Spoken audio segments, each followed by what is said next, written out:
ji fitacciyar waƙan nan da shahararren mawaƙi wato Auta MG Boy ya wallafa a wannan shekara a cikin alban ɗin da ya wallafa na bayana. Wannan waƙa ta musamman ce a cikin wannan alban domin daga ji ka san waƙar ta fi kowace irin waƙa a cikin wannan alban, saboda haka aka sa mata sunan alban ɗin da aka fitar na wannan shekara ta 2026. Wannan mawaƙi na musamman ne, kamar yadda kuka ji na faɗa muku waƙar ma haka ta musamman ce.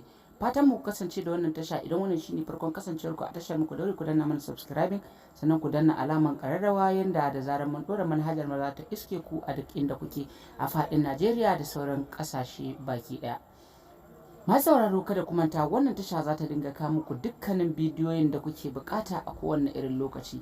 Yanzu aka fara kakar mawaƙan, na gaya muku yanzu fa ta ɓalle, domin waƙoƙi za ku dinga samu ba ƙaƙƙautawa waɗanda suka fita suka reru domin farin cikin ku aka yi su. Masu sauraro, kada ku manta wannan so mun taɓa ne, burinmu dai ku kasance da tashar mu domin samun latas na mawaƙa, wato waƙoƙin da aka fitar na wannan shekara ta 2026. Kada ku manta ku tsaya tsayin daka. Idan wannan shine farkon kasancewar ku a tashar mu, ku daure ku danna subscribing, sannan ku danna alamar ƙarawa yanda da zarar mun ɗora manhajar mu za ta iske ku a duk inda kuke a faɗin Najeriya da sauran ƙasashe baki ɗaya. Masu sauraro, kada ku manta bayana waƙa ce ta Auta MG Boy wacce wallafa a wannan shekara, ko kuma in ce kwana 8 kenan da sakin wannan waƙa. Kada kai ƙasa a gwiwa wajen samun wannan waƙa ta musamman. Domin samu, ka rubuta Auta MG Boy bayana, za ka ga alban ɗinsa complete.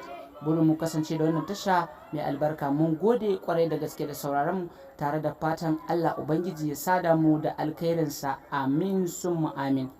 Mun gode da sauraro. A huta lafiya. A dinga aje mana comment domin sanin ra'ayi game da tashar mu.